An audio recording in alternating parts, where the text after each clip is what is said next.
어떤 사람이 요압에게 아뢰되 왕이 압살롬을 위하여 울며 슬퍼하시나이다 하니 왕이 그 아들을 위하여 슬퍼한다함이 그날의 백성들에게 들림에 그날의 승리가 모든 백성에게 슬픔이 된지라.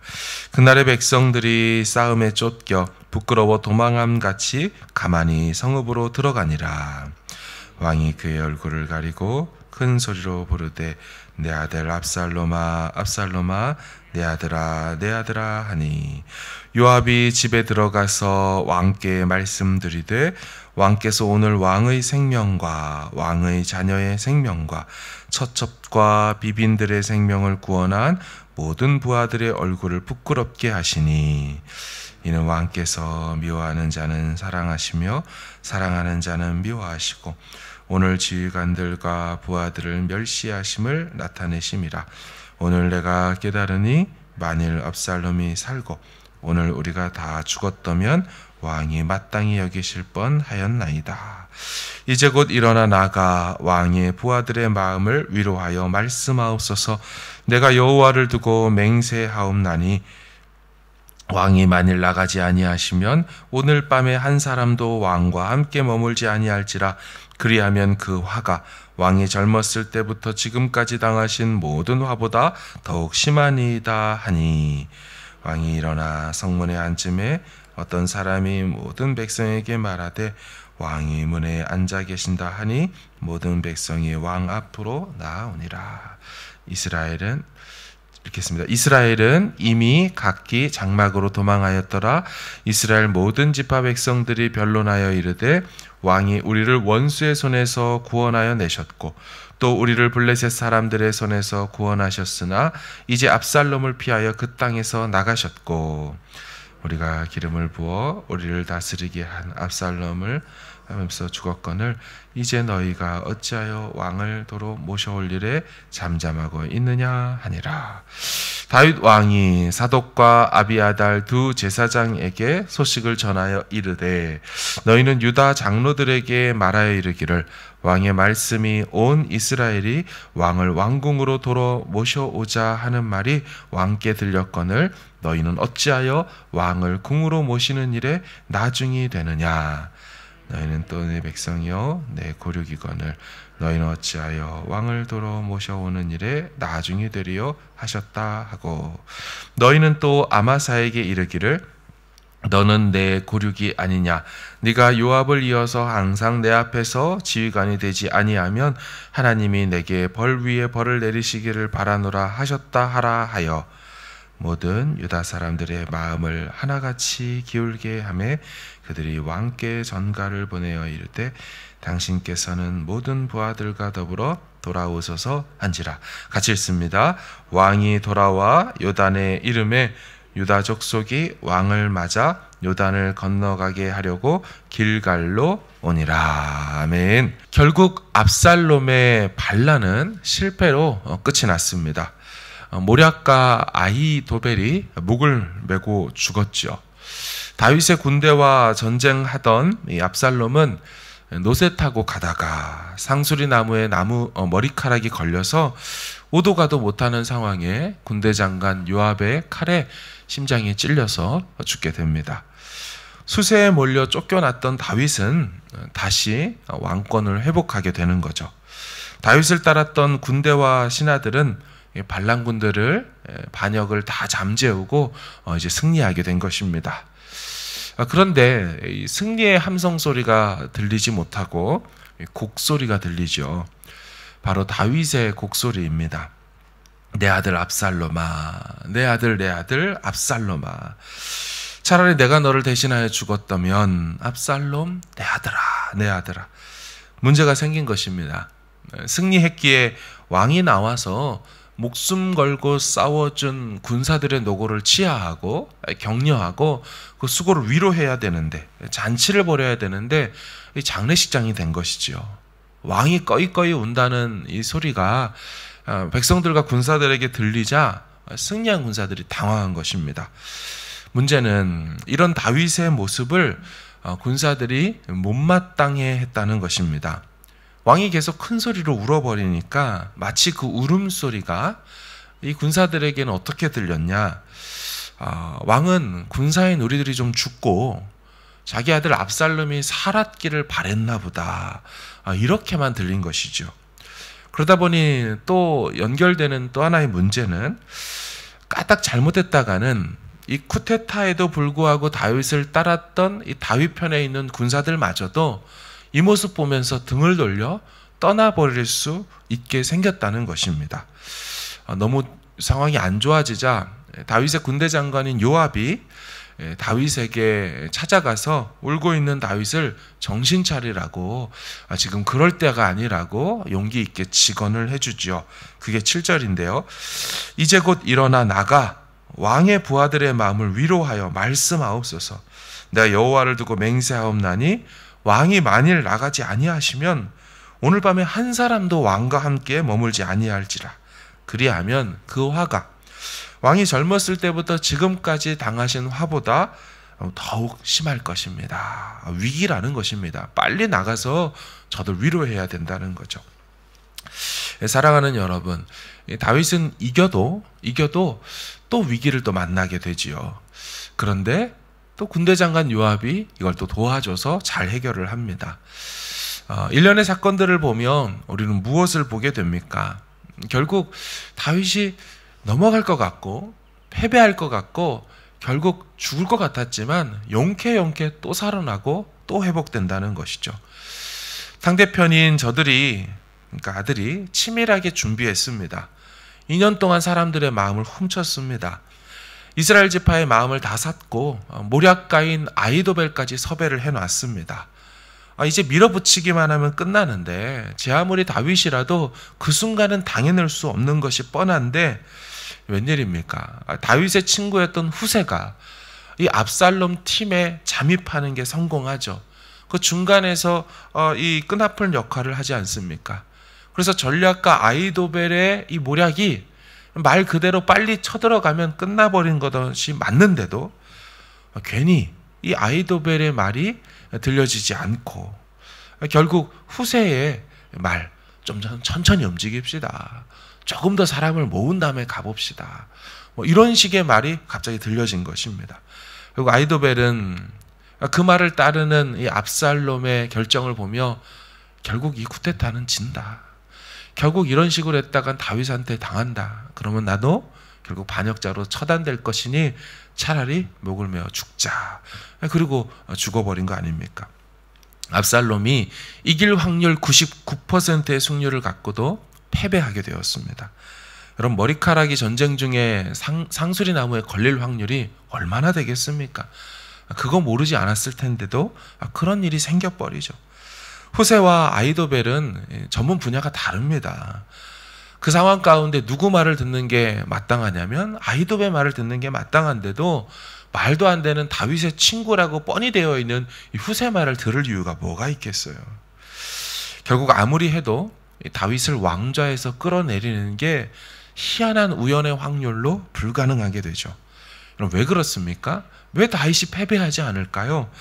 사무엘하 7장의 다윗 언약 때문입니다. 하나님이 변치 않는 약속으로 약속하신 것이 있기 때문이죠. 다윗아, 내가 사울에게 행한 것처럼 너에게는 절대로 행하지 않을 거야. 사울에게서 왕위를 빼앗은 것처럼 네가 잘못할지라도 내가 그런 일은 행하지 않을 거야. 비록 징계와 인생의 막대기를 너한테 가하는 순간이 있을지라도 너 자체를 버리는 일은 없을 거야. 너만이 아니고 네 몸에서 나오는 모든 자손들에게 내가 계속 그렇게 할 거야. 아마 다윗은 다 지고 패배할 뻔한 이 싸움이 기가 막힌 기회로 승리하는 것을 보면서 이 언약을, 이 하나님을 또 기억했을 것입니다.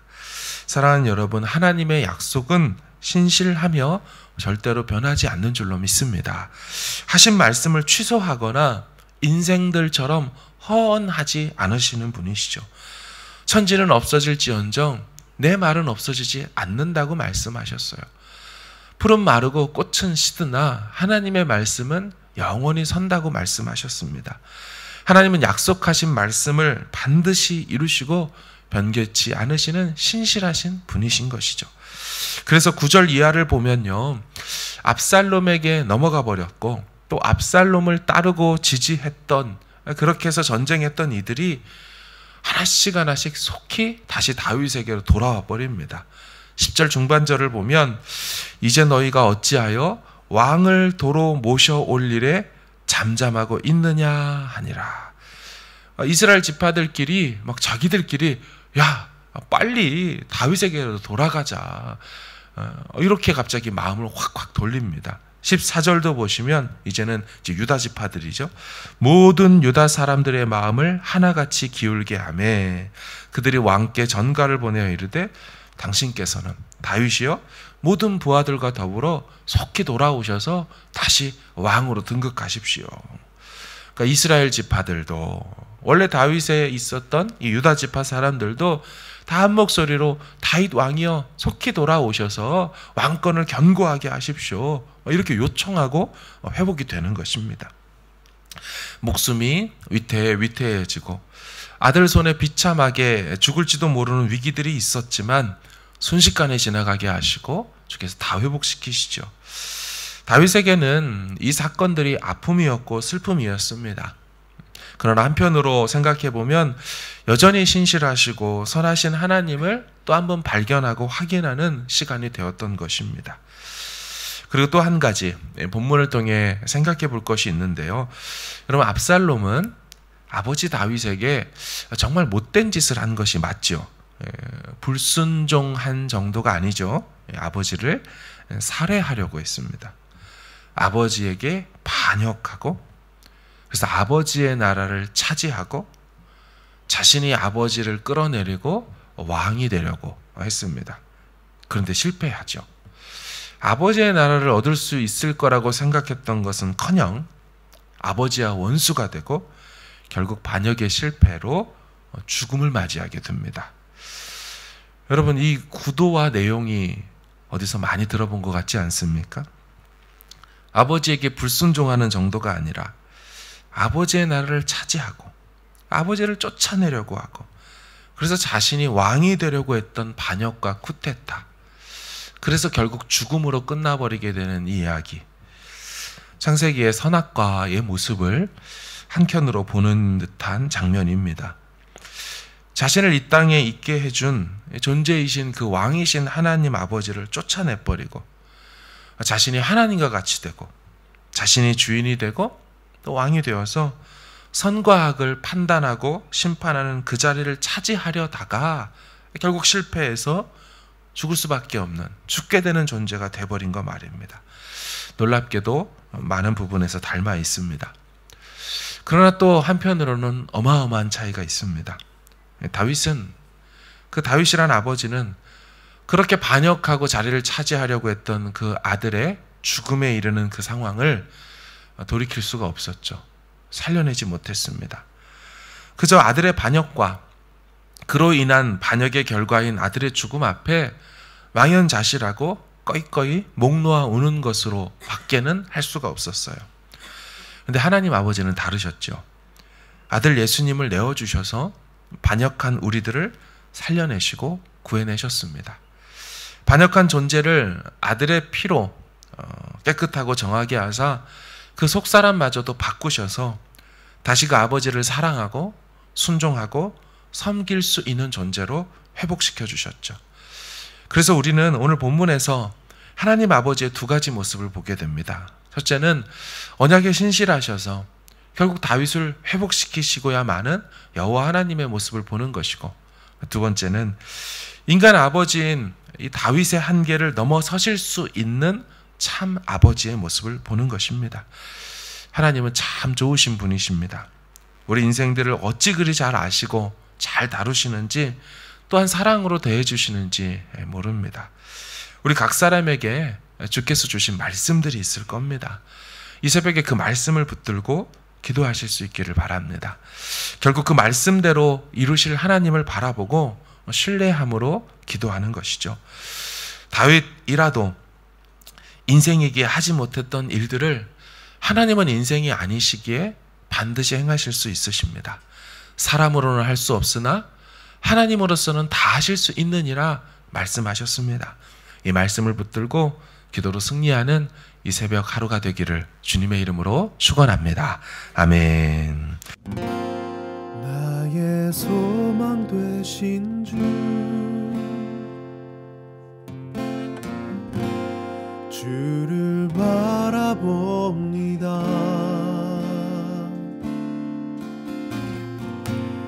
다시 오실 나의 왕 예수, 주를 기다립니다.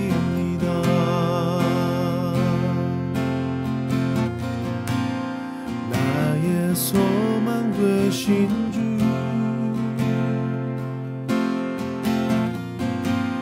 주를 바라봅니다.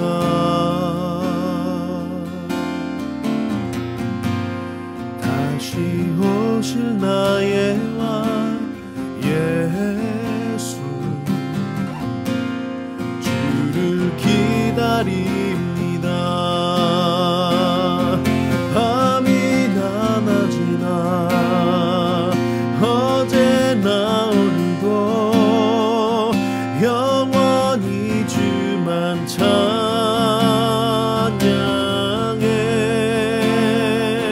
괴롭고 슬플 때 낭망하여 넘어져도 언제나 주만 찬양하겠네.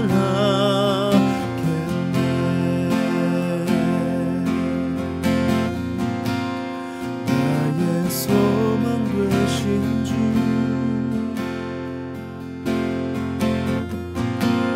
주를 바라봅니다.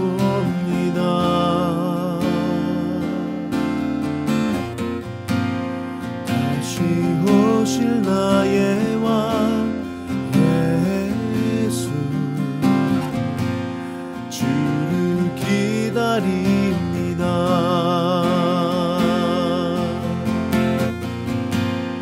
나의 소망 되신 주,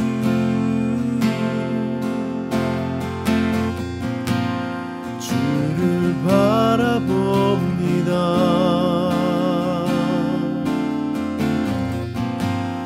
다시 오실 나의 왕 예수, 주를 기다립니다.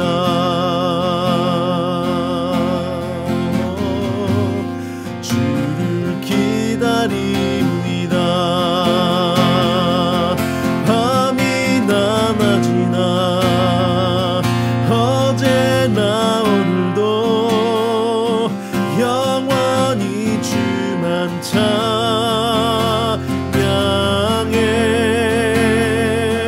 괴롭고 슬플 때 낭망하여 넘어져도 언제나 주만 찬양하겠네. 밤이나 낮이나 어제나 오늘도 영원히 주만 찬양해.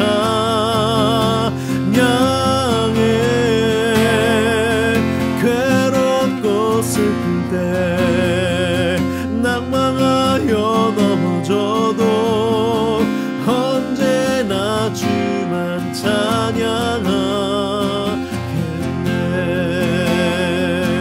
밤이나 낮이나 어제나 오늘도 영원히 주만 찬양해.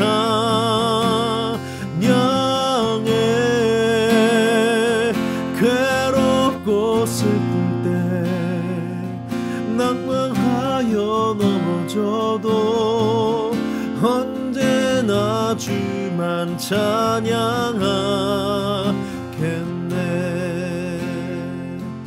언제나 주만 찬양하겠네.